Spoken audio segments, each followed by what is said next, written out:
कर्म भूभृतां ज्ञातारं विश्वतत्त्वानां वन्दे तद्गुणे लब्धे वन्दे तद्गुणे लब्धे वन्दे तद्गुणे लब्धे।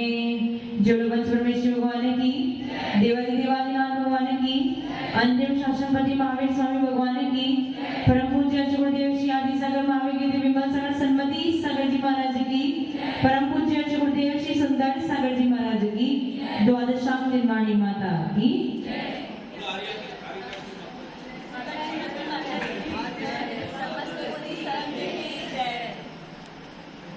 गति जाति शरीर अंगोपांग निर्माण बंधन संघात संस्थान सहनन स्पर्श रस गंध वर्ण अनुभूति अगुलघु उपघात परघात आतप उद्योग उच्छ्वास विहायगति प्रत्येक शरीर त्रस सुभग सुस्वर सुख सूक्ष्म पर्याप्ति स्थिर आदि यश कीर्ति और तीर्थंकर। याद हो गया तेरे को?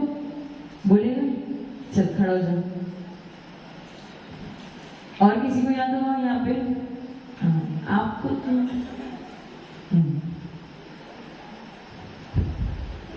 नमस्कार महाराज जी, वंदना माता जी। गति जाति शरीर अंगोपांग निर्माण बंधन संघात संस्थान चयन स्पर्श रस गंध वर्ण अनुभूति अगुरु लघु उपघात परघात आतप उद्योग उच्छ्वास विहायगति प्रत्येक शरीर त्रस सुभग सुस्वर सूक्ष्म पर्याप्त स्थिर आदि यश कीर्ति तीर्थंकर। क्या बात, अच्छा लग रहा है सुनने। बच्चों ने याद कर लिया। सूत्र पढ़ा है तुमने तत्वा सूत्र में? नहीं, केवल सुन के उसने याद कर लिया कि ये ऐसी प्रकार से पिंड प्रकृति है। बैठ जाओ, ठीक है। इसमें गति कितनी है? 4, जाति 5, गति जाति शरीर 5, बंधन भी 5 और संघात भी 5। फिर गति जाति शरीर अंगोपांग कितने हैं? जो मूल शरीर है, मूल शरीर कितने हैं? 3। कौन से? औदारिक, वैकृतिक और आहारक। तो अंगोपांग भी उनके ही होते हैं, तेजस और कार्माण के नहीं होते। उसके बाद गति जाति शरीर अंगोपांग निर्माण के 2 कार्य बताए थे, स्थान और प्रमाण। निर्माण के बाद संघात और बंधन आ गया। इसलिए संस्थान में 6 प्रकार के संस्थान है जिसमें शरीर का आकार डिसाइड होता है। और उसके बाद सहनन यानी हड्डी की मजबूती। इसके भी कितने भेद थे? 6 भेद। 6 भेद के नाम मैंने कल लिखवाए थे। सर्वप्रथम भेद का नाम क्या है? वज्र वृषभ नाराज सहनन। इसमें वज्र शब्द क्या बताता है? लोहा। वज्र वृषभ वेस्टर्न, नाराज कील और सहनन यानी हड्डी। तो जहां पे आपका हड्डी कील और वेस्टर्न सब कुछ तीनों के 3 वज्रमय है, उसे वज्र वृषभ नारद सहनन कहते हैं। सबसे उत्तम सहनन है ये वज्र वृषभ नारद सहनन। समझ में आ गया? उसके बाद हनुमान के बारे में बता रहे थे ना। हनुमान कौन थे? कामदेव थे और मोक्षगामी जीव थे। और मोक्षगामी जीव मोक्ष वही जा सकते हैं जिनके पास वज्र वृषभ नाराज सहनन होगा, वही मोक्ष जा सकते हैं। इसके अलावा और कोई मोक्ष, वो सहनन जरूरी है। यदि वो सहनन आपके पास है तो आपकी पात्रता है मोक्ष जाने के लिए, तो आप मोक्ष नहीं जा सकते। ठीक है, वज्र वृषभ नाराज सहनन। फिर दूसरा क्या था? वज्र नाराज सहनन। इसमें वेस्टर्न कैसा है? साधारण है, लोहे का नहीं है। नाराज यानी कील कैसी है? वज्रमय है। और हड्डी कैसी है? वो भी वज्रमय है। ये दूसरा हो गया। उसके बाद तीसरा सहनन कौन सा है? नाराज सहनन। अमित जी कल नहीं आए थे ना, इसलिए नया लग रहा है। नाराज सहनन। नाराज में यहाँ पे वेस्टर्न कैसा है? साधारण है। कील कैसी है?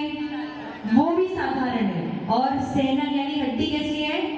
वज्रमय है। ये तीसरा सहनन हो गया। ये 3 उत्तम सहनन कहलाते हैं। उसके आगे के जो है वो 3 हीन सहनन कहते हैं। 6 में से 3 उत्तम सहनन है और 3 हीन सहनन। ये उत्तम सहनन का क्या प्रयोजन है, इससे क्या एडवांटेज होंगे वो मैं आपको आगे बताऊंगी। पहले ये 6 सेनन याद करो।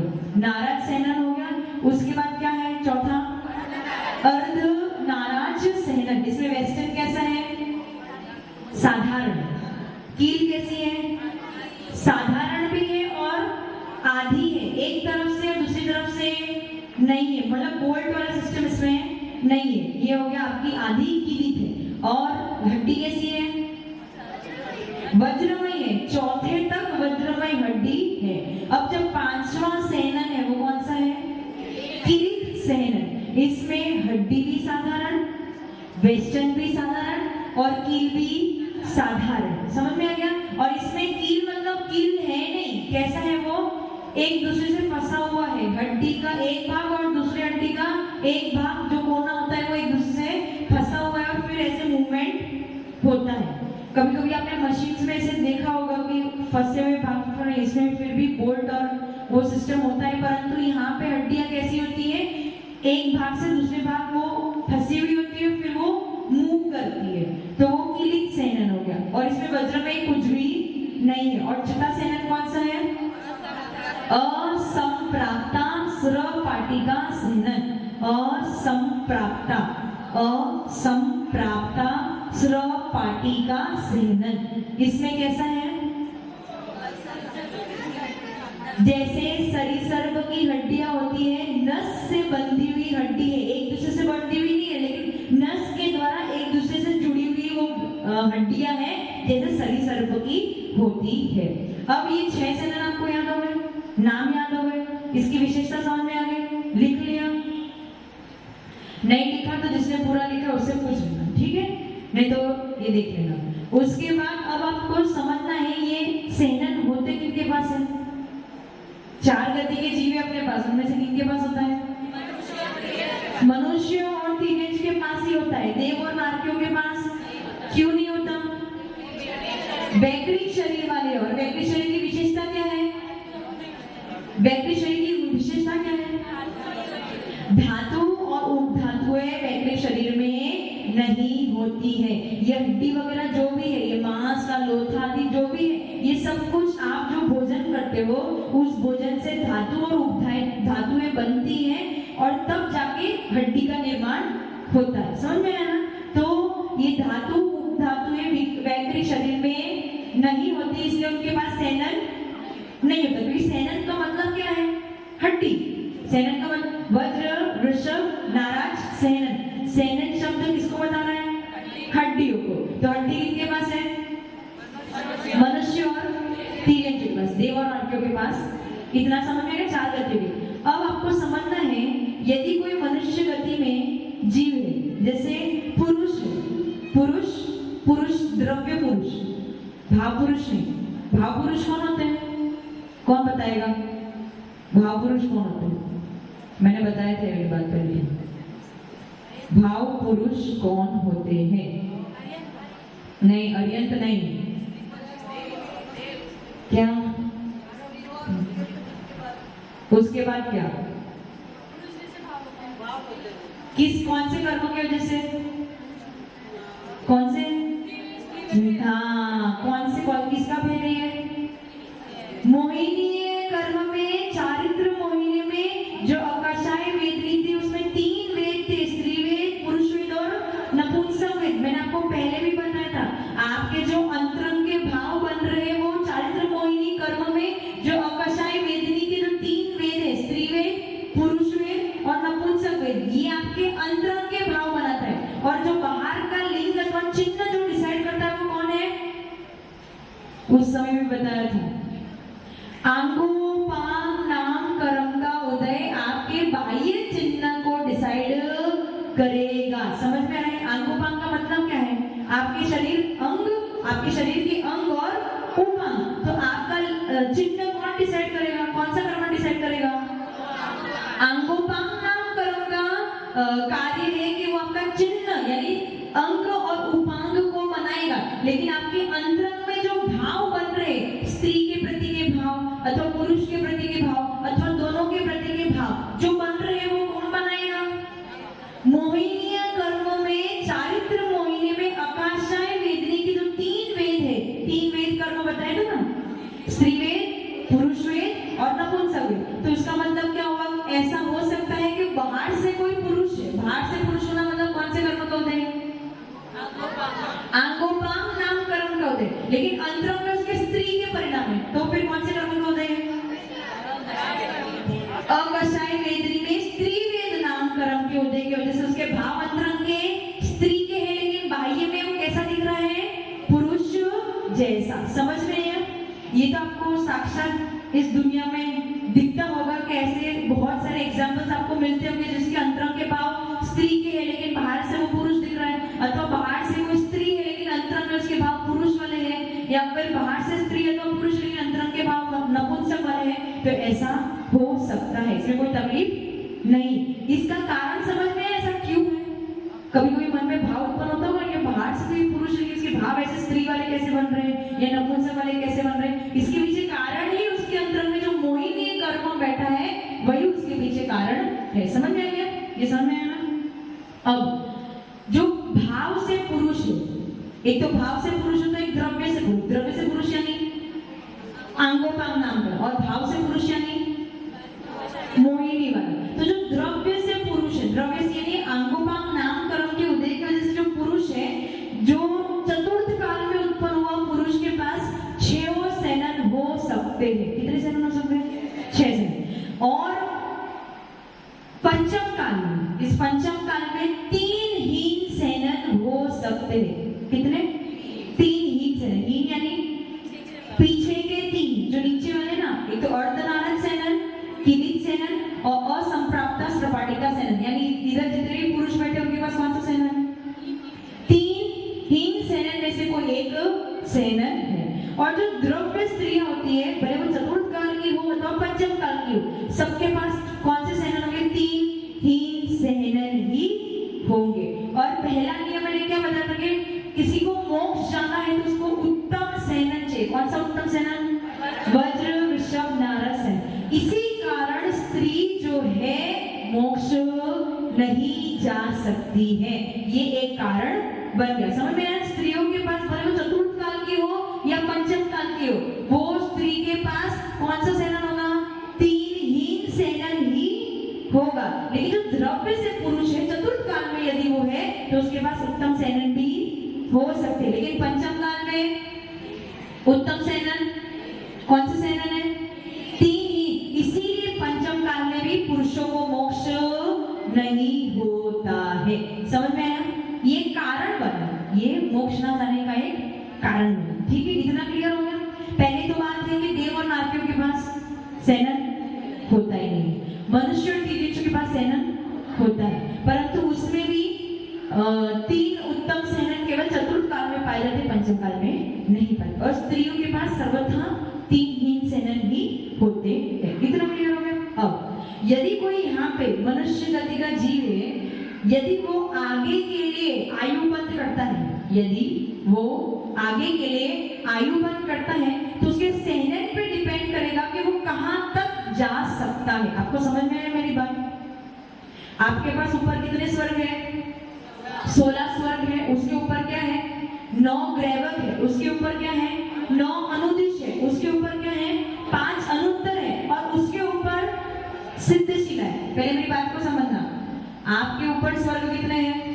16 स्वर्ग के ऊपर 9 ग्रैवक, 9 ग्रैवक के ऊपर 9 अनुदिश, 9 अनुदिश के ऊपर 5 अनुत्तर, और 5 अनुत्तर के ऊपर सिद्धशिला है। और आपके नीचे क्या है?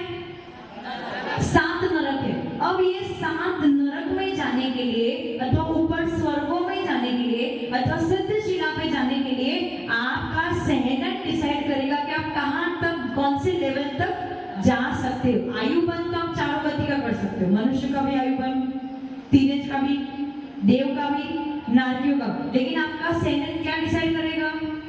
कौन से स्वर्ग तक अथवा कौन से नरक तक आप जा सकते हो। समझ में आया मैं क्या कहना चाह रही हूं? अब स्वर्गों में प्रथम हीन सेनन, प्रथम हीन सेनन का मतलब नहीं, प्रथम हीन सेनन मतलब सबसे हीन सेनन, लास्ट वाला सबसे हीन सेनन जो है, असंप्राप्ता स्त्रपाटिका सेनन वाला जीव जो है, यदि वो देव आयु का बंद करेगा तो तो 8वें स्वर्ग के ऊपर नहीं जा सकता है। लिख लो इसे। यदि सबसे हीन सेनन वाला देव आयु का बंध करता है तो 8वें स्वर्ग के ऊपर भवनत्री में जा सकता है क्या? भवनत्री में जा सकता है? चंदन बालाजी नहीं जा सकता। भवनत्री क्या नहीं? भवनत्री क्या नहीं?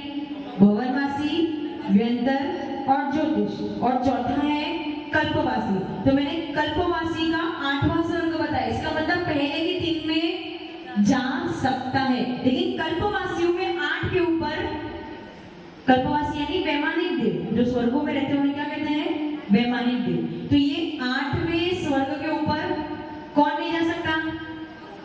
असंप्राप्ता स्रवपाटिका सेनन वाला जीव यदि देव आयु का बंध करे तो 8वें स्वर्ग के ऊपर नहीं जा सकता। इतना क्लियर हो गया? अब दूसरा हीन सेनन, दूसरा हीन सेनन कौन सा है? किलित सेनन। किलित सेनन वाला जीव 12वें स्वर्ग के ऊपर नहीं जा सकता है। 12वें स्वर्ग के ऊपर नहीं जा सकता है। यदि मैं ऐसा कहूं कि पहला हीन सेनन, सबसे हीन सेनन, असंप्राप्ता स्रवपाटिका सेनन, वो 8वें स्वर्ग तक जा सकता है, मतलब वो अकेला ही 8वें स्वर्ग तक जाएगा और कोई नहीं जाएगा? नहीं, आप मेरे प्रश्न को समझो। वो अकेला ही 8वें स्वर्ग तक जाएगा और कोई नहीं जाएगा। बाकी सेनन वालों का क्या होगा? हाँ, उसका मतलब ये कि 6 के 6 सेनन वाले 8वें स्वर्ग तक जा सकते हैं, लेकिन असंप्राप्ता स्रवपाटिका सेनन की लिमिट केवल 8वें स्वर्ग तक ही। उसके ऊपर 5 सेनन वाले जाएंगे। दोनों अर्थ निकालो। यदि मैं आपको एक तरीके से समझा रही हूँ तो दूसरा अर्थ अपने आप निकालो कि असंप्राप्ता स्रवपाटिका सेनन वाला केवल 8वें स्वर्ग तक जा सकता है, अथवा 6 सेनन वाले 8वें स्वर्ग तक जा सकते हैं। अब दूसरा क्या था? किलित सेनन। किलित सेनन वाला 12वें स्वर्ग तक जा सकता है। दूसरा अर्थ क्या हो जाएगा? अथवा 5 सेनन वाले 12वें स्वर्ग तक जा सकते हैं। इतना क्लियर? दोनों अर्थ लिखना। अब तीसरा सेनन कौन सा? हीन सेनन तीसरा अर्ध नाराज सेनन। अर्ध नाराज सेनन वाला यदि आयु का बंध करेगा तो मैक्सिमम 16वें स्वर्ग तक की आयु का बंध कर सकता है, उसके ऊपर की आयु का बंध नहीं कर सकता। अथवा क्या लिखोगे? 4 सेनन वाले 16वें स्वर्ग तक जा सकते हैं। यदि कल क्लास में आते तो आज आपको सारी बात समझ में आती। आज सब ऊपर समझ में आया? 3 का लिखा। हाँ, अर्ध नाराज सेनन वाले कहां तक जा सकते हैं? 16वें स्वर्ग तक जा सकते हैं। अथवा दूसरा पार्ट क्या बनेगा? 4 सेनन वाले 16वें स्वर्ग। अब इसमें 4 सेनन कौन से हैं? ऊपर के 3 और अर्ध नाराज सेनन। क्लियर? अब चौथा कौन सा है इसमें? अर्ध नाराज सेनन के ऊपर कौन सा है? नाराज सेनन। नाराज सेनन वाले 9 ग्रेवक तक जा सकते हैं, इसके ऊपर नहीं जा सकते। परंतु एक विशेषता ये है कि 16वें स्वर्ग के ऊपर, अच्छे से सुनना, 16वें स्वर्ग के ऊपर यदि रिजर्वेशन चाहिए तो वहां केवल निरंत मुनिराज ही जा सकते हैं। इसके अलावा हम भी माता जी भी नहीं जा सकती, शुल्लक शुल्लिका भी नहीं जा सकते। केवल निग्रंथ मुनिराज ही, जिन्होंने निग्रंथ भेष धारण किया है, वही मुनिराज 16वें स्वर्ग के ऊपर। आप समझ लो कि 16वें स्वर्ग के ऊपर 9 ग्रेवक, 9 अनुदिश और 5 अनुत्तर में सबके सब जीव कहां से आए? मुनिराज बन के ही उस विमान में गए हैं। आपका हक केवल 16वें स्वर्ग तक का ही, और आपका ही नहीं, हमारा हक भी केवल 16वें स्वर्ग तक का ही है। समझ में आया? समझ में आ रहा है? पंचम काल के मुनिराज तो अभी नहीं जा सकते, क्योंकि हीन सेनन है ना, 3 हीन सेनन